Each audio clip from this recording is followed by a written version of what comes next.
Good morning, Gail Pennington. Good morning, McGraw Millhaven. TV critic for our local hometown newspaper, St. Louis Post-Dispatch. We'll get to Mad Men in just a moment, but what'd you think of Nick Wallenda walking across the Grand Canyon? One, I think it's really stupid to do that and make a TV spectacle of it. And right. Two, really? 2 hours? Of a man walking. I only watched it via Twitter. How did you watch it on Twitter? You just kept the updates going? Read what people were tweeting about it. I didn't actually see it because I didn't want him to fall. Gotcha. See, the only reason to watch is if he's going to fall.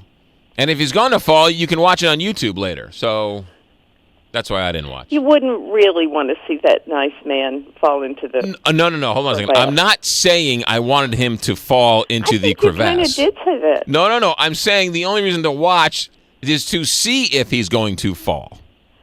Right? Well, if we wanted to see it today, we could probably watch the last 10 steps on YouTube. But my point is, I don't want him to die. Right. But if he is going to die, I'd like to watch it. And if he is going to die, I'll watch it on YouTube later. You know, it was on a 10-second delay anyway.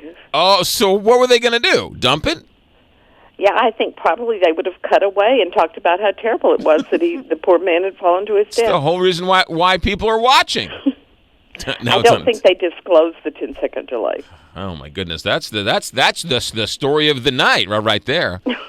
All right, let's get to the big one, and that is spoiler alert: Mad Men ended its run. One more season left. What'd you think? I thought this season. I know some people have had problems with it in various ways, and there were some crazy episodes. It's been a little depressing, and we saw Don going into what seemed like a downward spiral that, of course, continued last night when he was suspended and possibly fired from the firm that used to have his name on it. Right. But I found the ending hopeful. What did you think?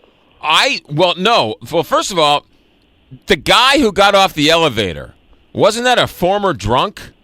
Well, that was Duck, but he's the headhunter, and he's bringing them the new guy. I understand that, but wasn't he an alcoholic, though? Yes, but he's better now. He's been helping them. He was helping Pete try to get a different job. Right. So the alcoholic walks off the recovering alcoholic walks off the elevator, sees Don Draper, the current alcoholic, and says, "Going down," and then hits the down button on the elevator. Is there any more foreshadowing than that? That was a little graphic. Yeah. Kind of obvious. Right. Going down. You mean like my career is going right down while yours is going up? I thought it was pretty good. But he had these bursts of telling the truth. Yeah, that was weird too. What was that all about? Well, the first one, when he was telling the story to the Hershey people, right?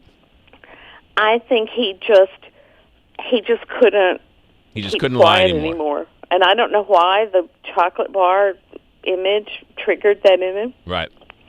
Or why the drinking, or the non-drinking, or it was pretty interesting. I mean, that's why his hands were shaking. Yeah, a whole bunch of layers. And so, did he break up with his wife? I think that's over. I would be surprised if we ever saw Megan again. Really? And then I thought it was pretty interesting. But she broke up with him, not vice versa.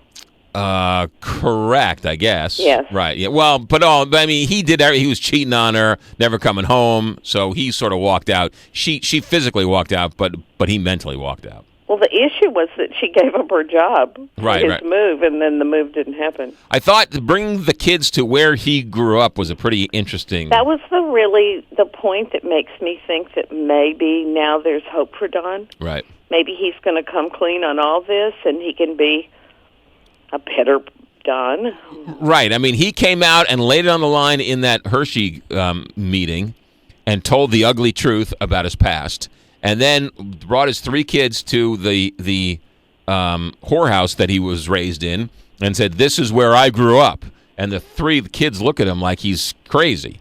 Sally had just told him she didn't know anything about him. Right, yeah. Now she does. Yeah, it was pretty interesting. All right, so the last and final season comes, 4 years from now? Yeah, a long time from now. All right. It was a good episode, worthy of going back and seeing again. Talk about this Under the Dome show, what starts tonight on CBS. This is a limited-run summer series longer than a miniseries, shorter than a series because it's going to have an end, based on the Stephen King book Under the Dome. It's about a small town in Maine that is suddenly cut off when a huge transparent dome descends over it. It's kind of a...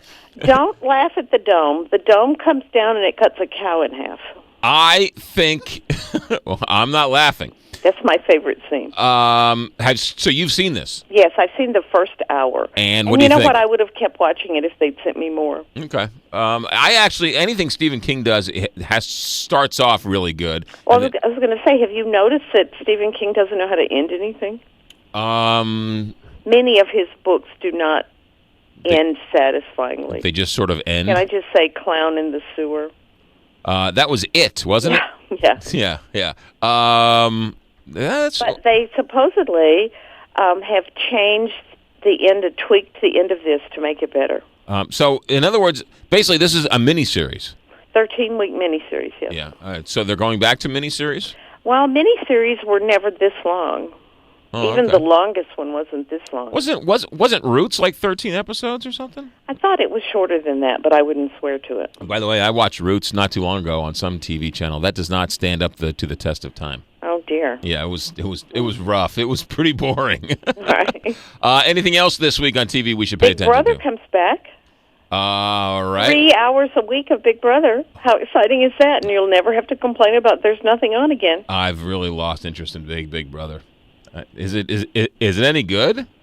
No, but I usually end up watching some of it because it's on all the time, round the clock. Round the clock, can't go wrong. Summer fun. Right. Under the Dome tonight, CBS. I'm going to watch that. But next Sunday is the best show of summer. Is Ray Donovan premiering on Showtime. What is that? Liev Schreiber and John Voight, father and son and father. Liev Schreiber is a fixer in Hollywood, and Voight is his mobster father. Ooh. It's really, really good drama. And that's on Showtime? 9 o'clock next Sunday on Showtime. And I'll have a column about that next Sunday in the A&E section. When can we read you? When can we see you, Gail Pennington? I will be in the Friday Go section and in Sunday A&E, and I'll have a live chat this Thursday. That's Gail Pennington. Have a good day, Pat. You too. Or Pat, Genevieve, Gail, whatever your name is. Also, TV-wise, we'll post this up and tweet it out for you if you had a chance to miss any of it. You want to see it again. Gail Pennington here every Monday. Stay right there. David Stokes from the Show Me Institute going to join us. That's all straight ahead. Big 550 K.